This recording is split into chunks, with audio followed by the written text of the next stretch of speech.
Intro.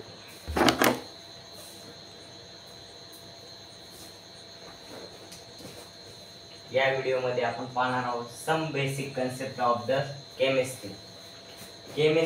आता आपले जे फिजिक्स, केमिस्ट्री, बायो या तीन विषयामध्ये आज आपण पाहणार आहोत केमिस्ट्रीचा इंट्रोडक्शन किंवा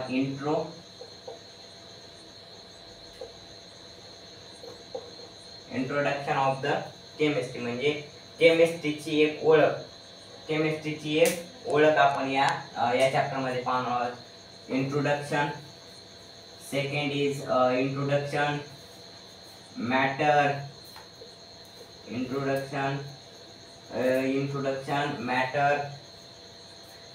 मॅटर. Nature of chemistry.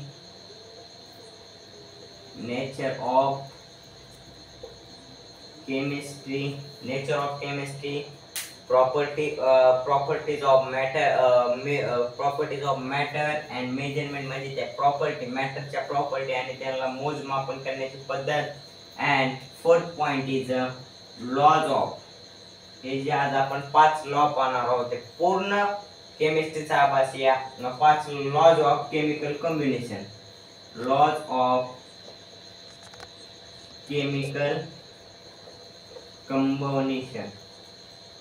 या केमिकल कॉम्बिनेशनचा अभ्यास या 5 लॉज मध्ये म्हणजे पूर्ण केमिस्ट्रीचा अभ्यास या 5 लॉज मध्ये केला जातो. फर्स्ट इज आवर इंट्रोडक्शन म्हणजे केमिस्ट्रीची ओळख. Second is matter. Nature of the matter. Properties of matter and measure. त्या मॅटरच्या प्रॉपर्टीज आणि त्याची मोजमापन. And third is nature of chemistry म्हणजे केमिस्ट्री काय व्हॉट इज केमिस्ट्रीचा अभ्यास. लॉज ऑफ केमिकल कॉम्बिनेशन जे आपले लॉज आहेत त्याचा अभ्यास आपण या चॅप्टर मध्ये करणार आहोत. त्याचं नाव काय? Some basic concept of chemistry म्हणजे मूळ जे कन्सेप्ट जे केमिस्ट्रीसाठी उपयुक्त आहे त्याचा अभ्यास आपण या चॅप्टर मध्ये करणार आहोत.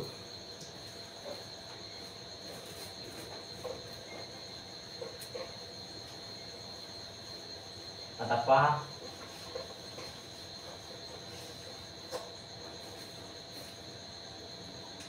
फर्स्ट पॉइंट कोणता आहे आपला?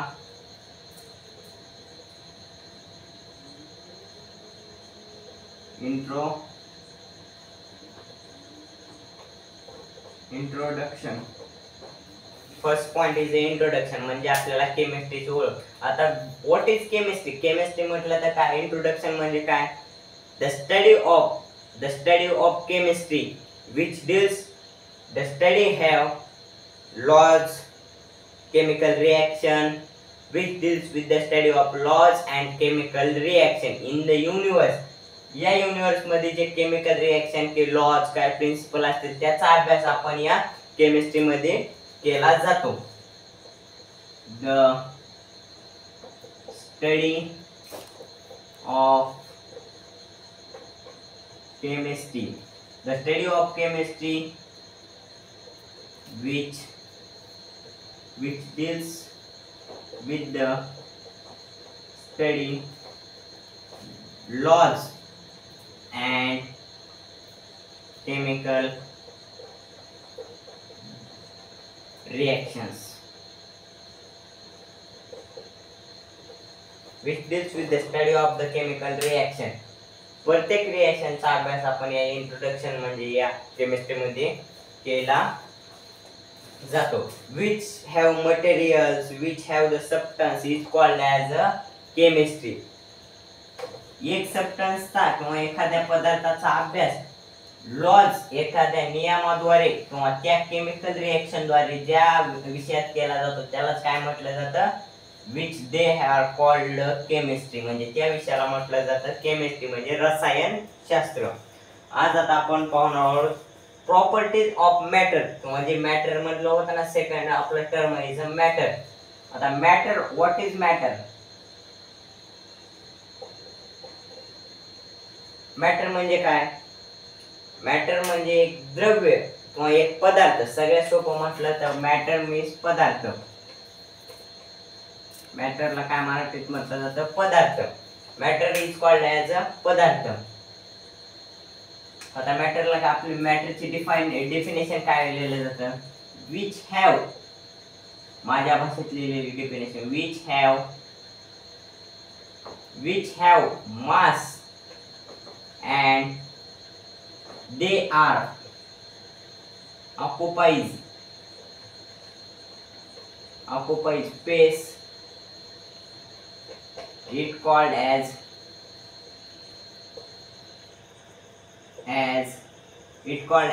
matter. पहा, मॅटर म्हणजे काय, पदार्थ, अशी वस्तू की तिला एक काहीतरी मास आहे, म्हणजे तिचं काहीतरी एक वजन आहे किंवा तिची एक व्हॅल्यूम आहे, किती which have their mass and they are occupy space, ती काही ना काहीतरी एक कण किंवा एक व्हॅल्यूम तरी ती जागा व्यापायलेली, म्हणजे ते अशी गोष्ट जिला वजन आणि ती कोणती तरी जागा व्यापायलेली, तिलाच काय म्हटलं जातं, मॅटर. आता मॅटरचा अभ्यास आपण कसा करण्यात जातो,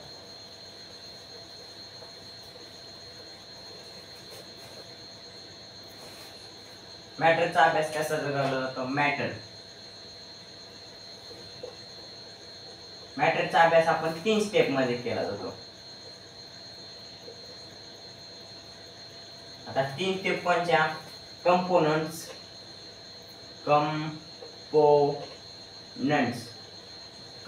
म्हणजे ते कोणत्या पदार्थापासून किंवा अनेक पदार्थापासून जे एक पदार्थ तयार झालेला आहे त्याला काय म्हटलं जातं, कंपोनंट. स्ट्रक्चर ऑफ मॅटर म्हणजे ते द्रव्य, वायू, ते द्रव्य पदार्थ आहे की वायू म्हणजे जे आपली वाफ आहे, वेपर, किंवा ते एक स्थायू म्हणजे बर्फ आहे, अशा प्रकारे स्ट्रक्चर, ते कोणत्या स्ट्रक्चर, विच आर देज अ स्ट्रक्चर. आणि थर्ड इज अ प्रॉपर्टी, त्याची प्रॉपर्टी, मॅटरची काय आपण पाहणार आहोत, प्रॉपर्टीज ऑफ द मॅटर. आता प्रॉपर्टी किती आपल्या भाषेत म्हटलं जातं प्रॉपर्टी. आता हे 3 प्रकारे मॅटरचा अभ्यास कोणत्या आहेत, तर कंपोनंट्स, त्याचे कोणत्या ह्याच्यापासून तयार झालेले, त्याचं structure and there are properties. आता मॅटरचा अभ्यास अशा प्रकारे केला जातो. आता प्रॉपर्टी, आता जे आपण म्हणलं ना मॅटर हा प्रॉपर्टी मध्ये केला जातो, कोणत्या property, properties. First is a chemical properties and physical property.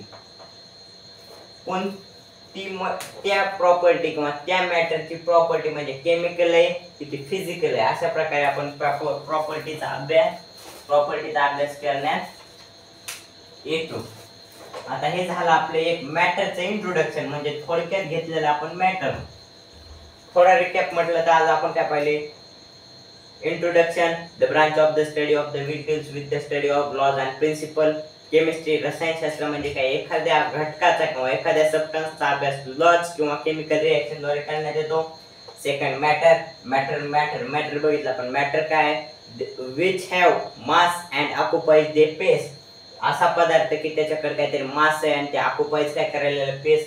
मॅटरचा अभ्यास आपण 3 पद्धतीने केला जातो, एक are components, second is the structure and third is the property कोणत्या, physical property and chemical property. आता आपण पाहणार आहोत nature of the chemistry. Nature of the chemistry.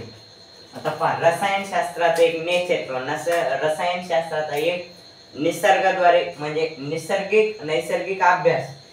आता property, nature of the chemistry. Types of, how many types of the chemistry, केमिस्ट्रीचे types किती, these are 5 types of the chemistry. First is the organic chemistry, inorganic chemistry, analytical chemistry, physical chemistry and biochemistry. आता first पाहू आपण organic.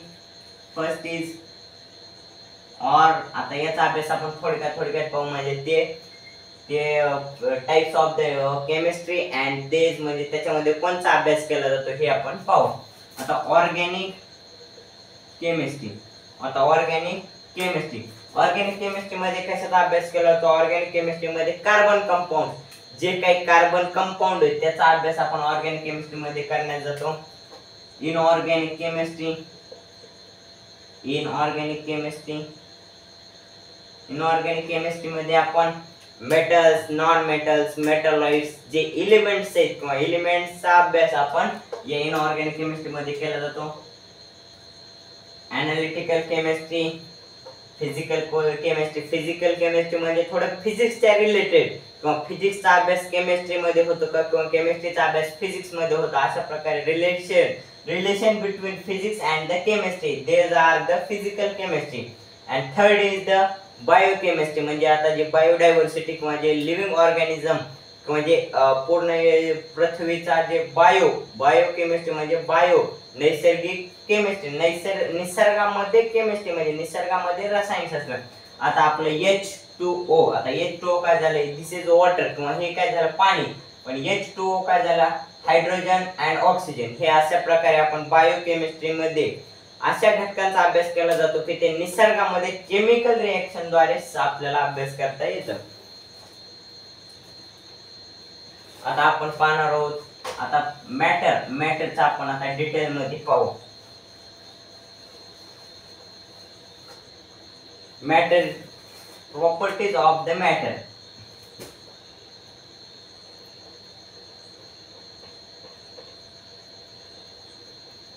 Properties of the मॅटरचा अभ्यास आपण कोणत्या property मध्ये केला जातो? Physical and chemical.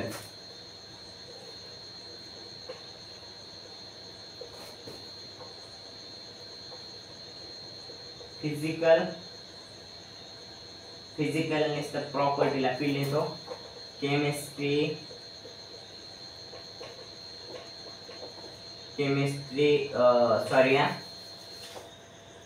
Chemical, physical property and chemical property.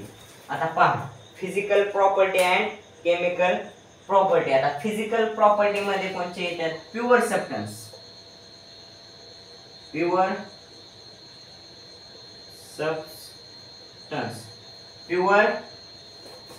Substance, physical quantity. And chemical property मध्ये काय येतं?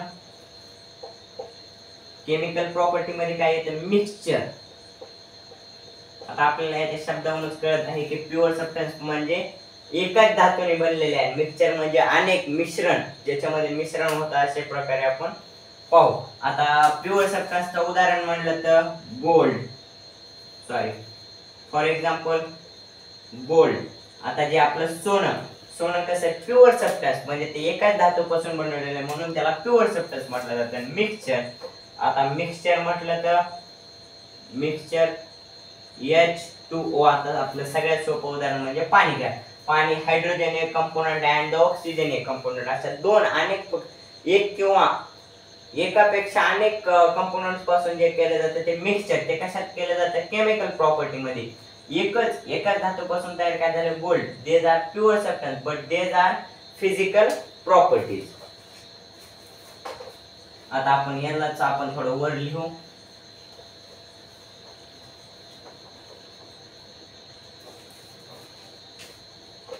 फिजिकल मध्ये काय आलं आपलं? Pure substance.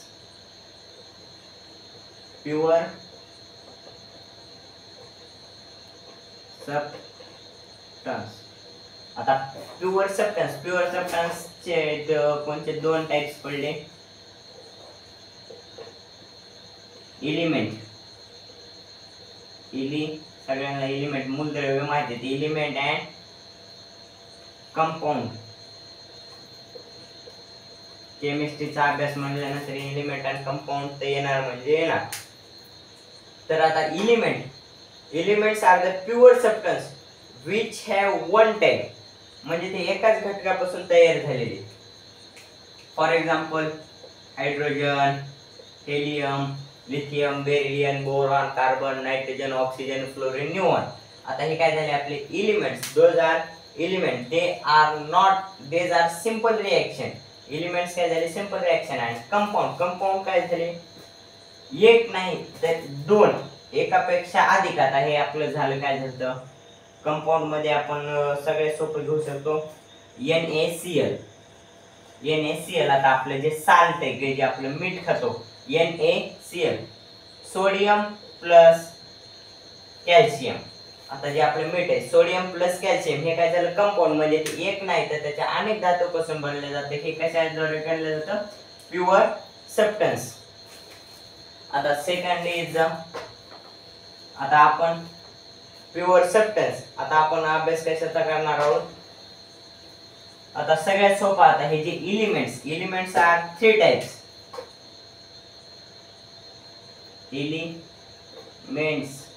Elements are 3 types. metals, non-metals, metallites. There are 3 types of the element. आता आपण पाहू अभ्यास. आता हे झालं आपलं काय pure substance. Element compound. Element मध्ये काय घेतलं आपण हायड्रोजन हेलियम लिथियम बेरिलियम जे एक घटकापासून तयार झालेले. आणि कंपाऊंड मध्ये काय घेतलं NaCl मीठ आपलं हे घरी खायचं जे साल्ट आहे NaCl, सोडियम प्लस कॅल्शियम एक नाही ते अनेक घटकापासून तयार झालेले आहे. आता आपण पाहू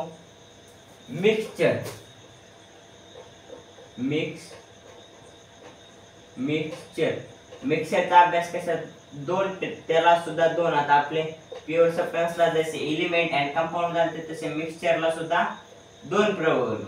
homogeneous and second is heterogeneous.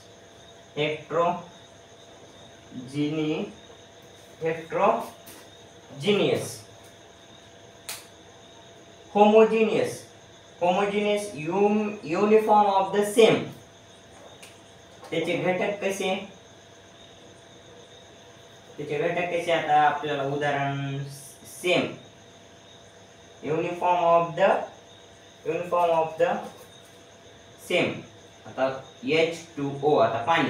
Hydrogen आणि ऑक्सिजन काय एलिमेंट आहे ते एकच घटक आहेत ना पण काय ते एलिमेंट अनेक असू द्या ना पण ते काय एक घटक.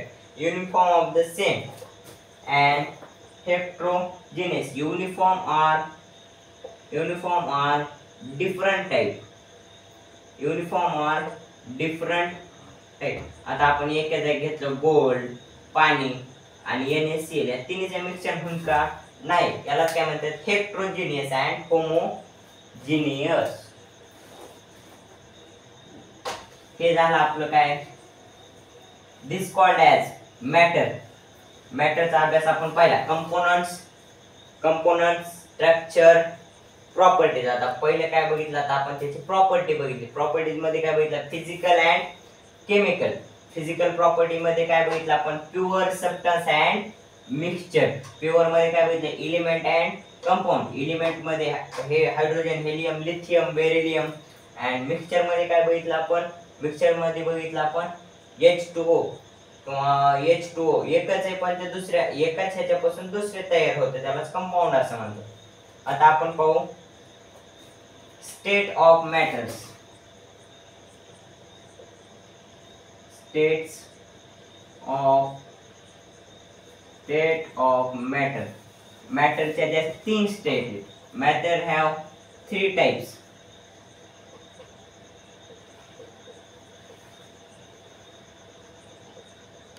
सॉलिड, लिक्विड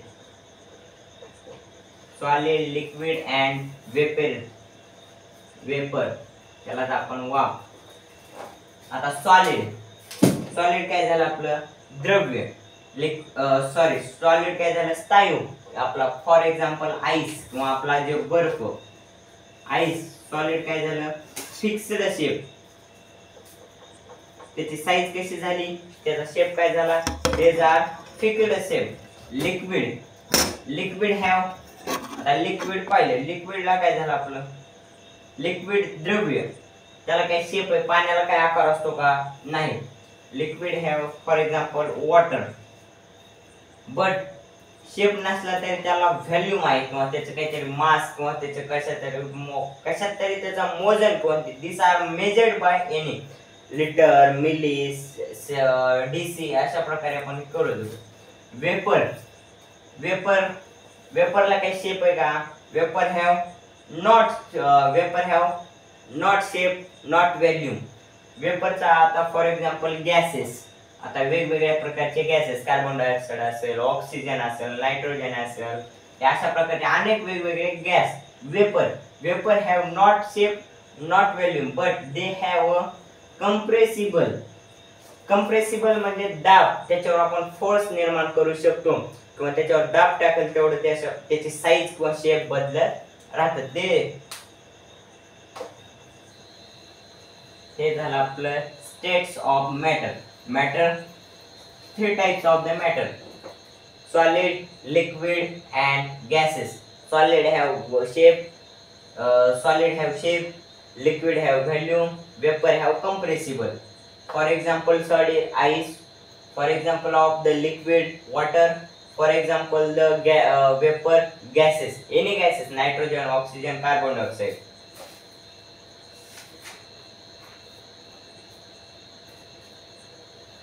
आता आपण पाहू SI units, international system of the unit, म्हणजे इंटरनॅशनल सिस्टीम द्वारे मोजमाप करण्यात येणारे काही घटक हे येतात आपल्या फिजिकल क्वांटिटी मध्ये. First, length, mass, time, temperature, electric current, luminous intensity and amount of substance. Length meter, symbol m, mass kilogram, kg, time second, yes, temperature. आता temperature have 3 types: degree Kelvin, degree Celsius, degree Fahrenheit, but SI unit is the temperature of Kelvin. आता आपण टेम्परेचरचा अभ्यास लगेच करू. Temperature kelvin capital K, luminous electric current ampere, A capital N, luminous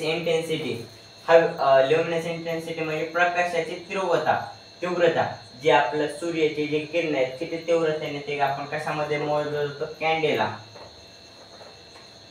symbol have CD and amount of substance, mole, MOL. These are SI units.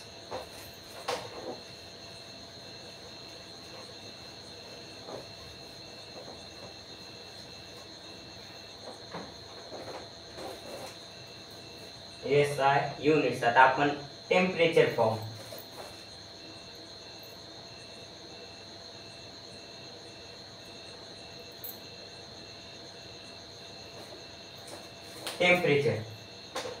What is temperature? Temperature म्हणजे काय? Hotness and coldness कोणत्या ह्याच्यात major केलं जातं त्याला temperature म्हणतात. थंड किंवा गरम कोणत्या ह्याच्यात मोजलं जातं? These are temperature. Temperature have किती? 3 degree Celsius, degree Kelvin and degree Fahrenheit. हे 3 टेम्परेचरचे युनिट झाले, but SI unit is the Kelvin. आता आपण ह्याच आता पाहिलं the study of hotness and coldness. द स्टडी ऑफ hotness and coldness.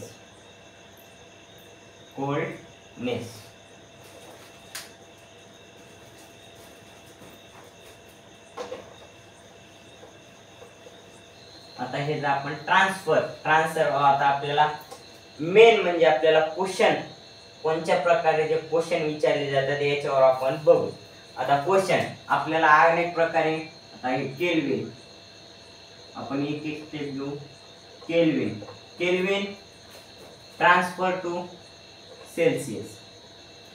आता आपल्याला दिलं समजा 40 degree Kelvin, these are how many Celsius, how many किंवा सेल्सिअस म्हणजे ते किती सेल्सिअस आहे.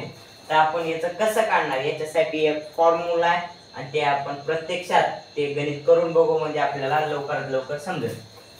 40 degree Kelvin these are transferred कशात करायचे आपल्याला, सेल्सिअस मध्ये.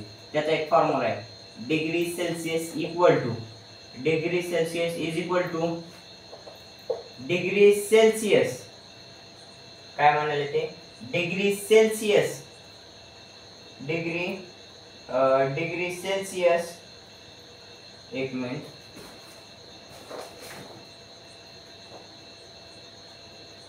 Degree Celsius Kelvin into degree Celsius Kelvin, आता सॉरी डिग्री केल्विन, एक minute, degree Celsius is equal to degree Kelvin into 9/5 in bracket 9/5 plus 9/5 plus 32 degree Celsius. आता 40 degree kelvin दिलं ते आपल्याला डिग्री सेल्सिअस मध्ये काढा म्हणलं, तर आपण कसं काढणार, डिग्री सेल्सिअस मध्ये काढायचे. डिग्री सेल्सिअस बरोबर काय, केल्विन, केल्विन किती दिलेले आपल्याला 40, समजा 40 केल्विन दिले इथं आपल्याला दिलेले 40 kelvin into 9/5 in bracket plus 32. आता 5 8 जा 40, 5 8 जा 40 इंटू 9 प्लस 32, 9 8 जा 72 प्लस 32. आता पहा 72 प्लस 32 104 डिग्री सेल्सिअस. पहा कसा काढला आपण, एक नंबरला काय केलं,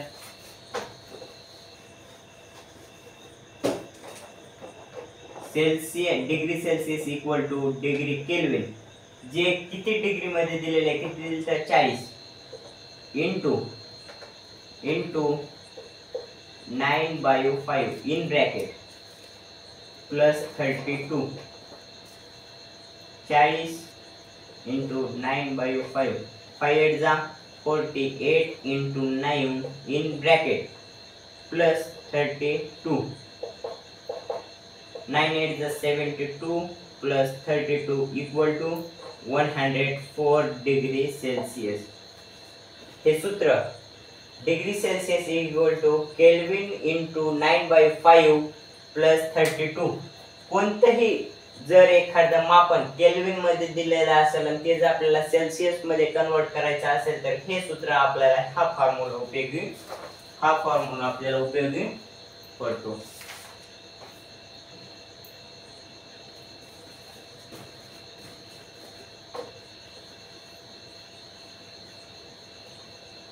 आता हे जर आपण एक ट्रान्सपरंट पाहू, आता transparent kelvin to degree Celsius. आता एक मिनिट आपण काय पहिले केल्विन टू डिग्री सेल्सिअस, आता काय पाहणार आपण degree Celsius to Kelvin. Degree Celsius मध्ये दिलेलं असेल आणि आपल्याला केल्विन मध्ये काढा म्हणलं असेल तर ते कसं काढायचं ते पाहू. डिग्री सेल्सिअस मध्ये आपण तेच उदाहरण घेऊ, 40 डिग्री सेल्सिअस दिले आणि त्याचं आपल्याला काय म्हणलंय केल्विन मध्ये काढा म्हणलं. आता आपण काढलेले म्हणून अगोदर आता आपण बघू ते बरोबर येते का. 40 degree Celsius equal to Kelvin, त्याच्यासाठी पण एक फॉर्म्युला आहे, degree Kelvin equal to degree Celsius plus 273.15, किती 273.15 प्लस केलं. सगळ्यात सोपं हे फॉर्म्युला, डिग्री सेल्सिअस मध्ये दिलेला असेल केल्विन मध्ये जर कन्वर्ट करा म्हणून असेल तर ते सेल्सिअस किती 40 प्लस 273.15. आता 270 15 15 3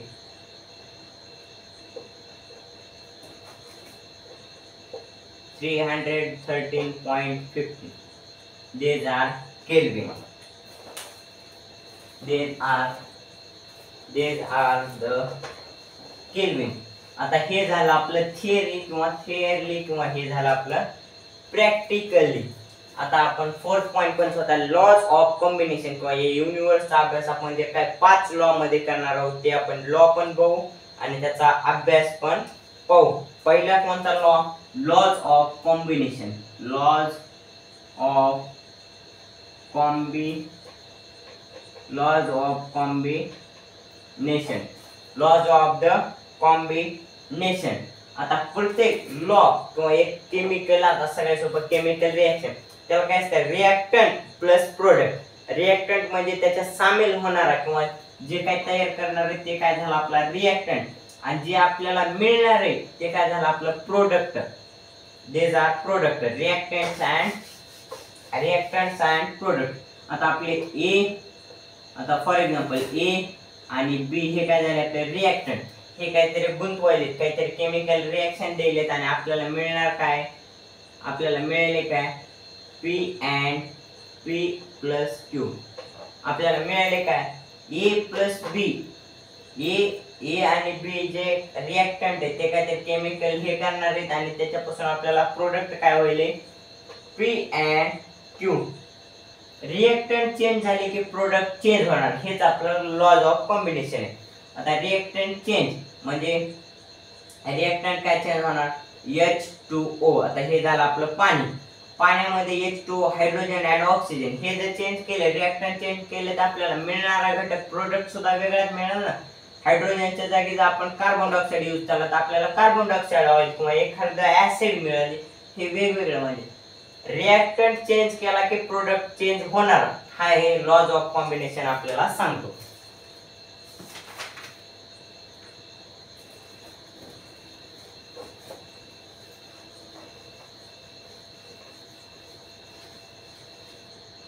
lodge of conversation of mass. हे झाला आपला second law. First is laws of combination, second is laws of conversation of मास.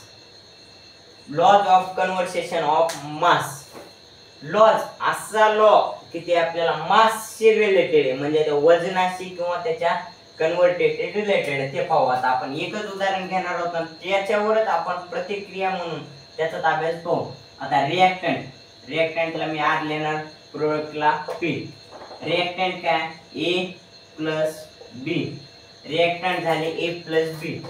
आपल्याला प्रोडक्ट काय होईल? आपल्याला प्रोडक्ट होईल एक्स आणि वाय.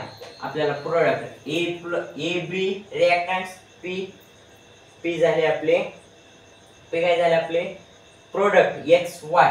आता पहा मास. आता ह्या गोष्टीत आपण याच्यामध्ये फक्त मासशी रिलेटेड आपण पाहू. ए चं मास झालं 2 ग्राम अँड बी चं मास झालं 3 ग्राम. टोटल किती झालं? 5 ग्राम. हे काय झाले आपले रिएक्टंट्स. ह्याचे मास किती झालं? 5 ग्राम रिएक्टंट. आता आपल्याला जे हे एक्स वाय जे आपल्याला प्रोडक्ट मिळाले याचं सुद्धा मास आपल्याला 5 ग्राम व्हावं लागतं. आता हे 2 gram and 3 gram equal to 5 gram of product. म्हणजे हा लॉ असा सांगतो की जेवढे रिएक्टंटचा मास असेल तेवढंच आपल्याला प्रोडक्टचा सुद्धा मास हवं लागतं. आता पहा, आता इथं झालं आपलं पाण्याचं उदाहरण घेऊ. H2O. पाण्याचा मास किती झाला? आपल्या पाण्याचा मास झाला समजा 10 ग्राम. किती झालं आपल्याला? 10 ग्राम.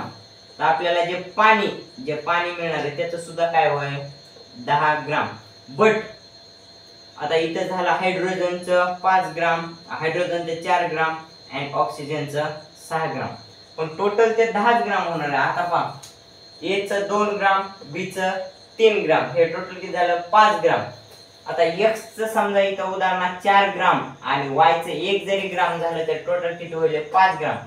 लॉज ऑफ कन्व्हर्सेशन असा म्हणतो रिएक्टंट आणि प्रोडक्ट. रिएक्टंटचं मास ते प्रोडक्टचा मास इज इक्वल टू, म्हणजे total mass of the product and total mass of the reactant, those are same. Second law आपल्याला हा म्हणतो.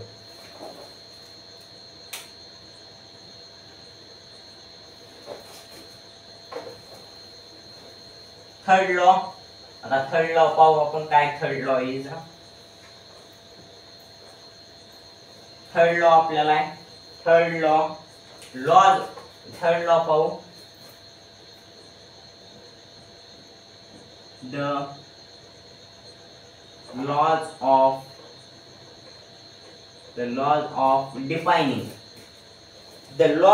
defining.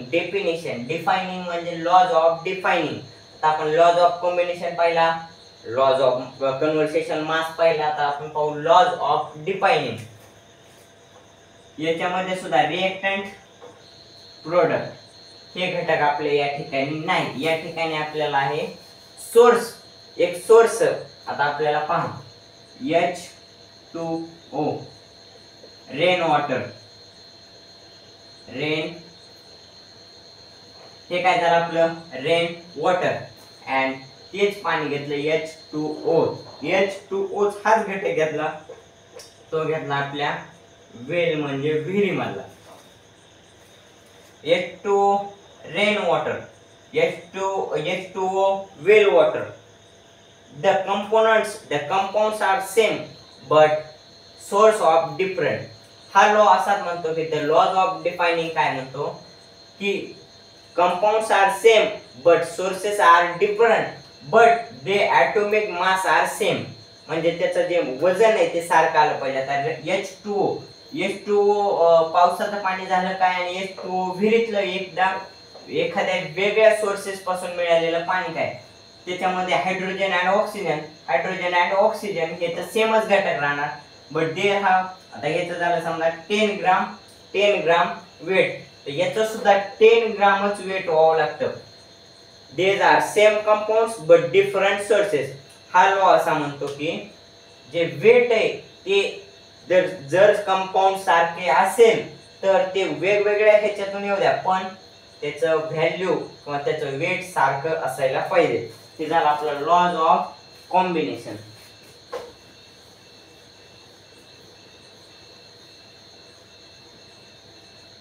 The laws of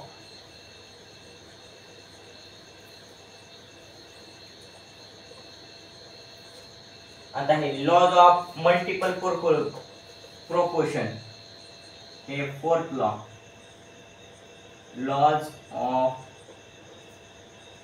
multiple corporation, laws of multiple corporation. हा law पण असाच म्हणतो की दोन कंपाऊंड वेगवेगळे असू द्या किंवा दोन कंपाऊंड वेगवेगळे असू द्या, कार्बन डायऑक्साइड, कार्बन मोनॉक्साइड, याचा मास जर 10 असेल तर कार्बन मोनॉक्साइडचा मास वेगळाच असेल ना, कारण की ते कंपाऊंड बदलला म्हणजे मास हा चेंज. आता आपण इथे सोप्या भाषेत लिहू, the compounds are change, that position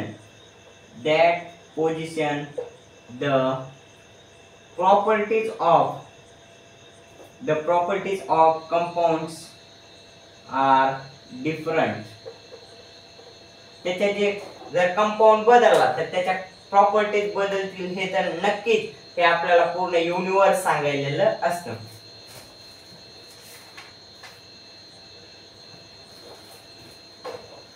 आता आपण दोन लॉ एक लॉ पाहणार आहेत म्हणजे लॉज ऑफ 5. म्हणजे आता हे आपल्या गॅसेस वर लॉ आहे, म्हणजे हे गॅसेस वर आता हे पण एक मिनिट पाहू, माझ्या काही नोट्स मध्ये लिहिलेले मी.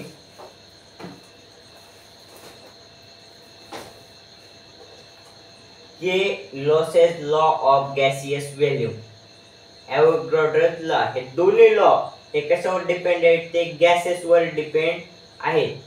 AgBP हे कॉन्स्टंट टेम्परेचर, हे कॉन्स्टंट टेम्परेचरला हे दोन लॉ ग्राह्य धरले जातात किंवा ते दोन लॉ सक्सेस होते असं आपल्याला हे लॉ सांगतो. हे लॉ काय सांगतो, A प्लस B हे काय झाले आपले R, हे झाले आपले रिएक्टंट, अँड P हे झाले आपले प्रोडक्ट. A आणि B, आता जे आपल्याला सेकंड लॉ म्हणला होता की AB चा जे मास आहे तेच आपल्याला प्रोडक्टचा मास पाहिजे, अशा प्रकारे AB ची जी व्हॅल्यूम किंवा AB चे जे प्रॉपर्टीज आहेत तेच आपल्याला प्रोडक्टचे प्रॉपर्टीज पाहिजेत.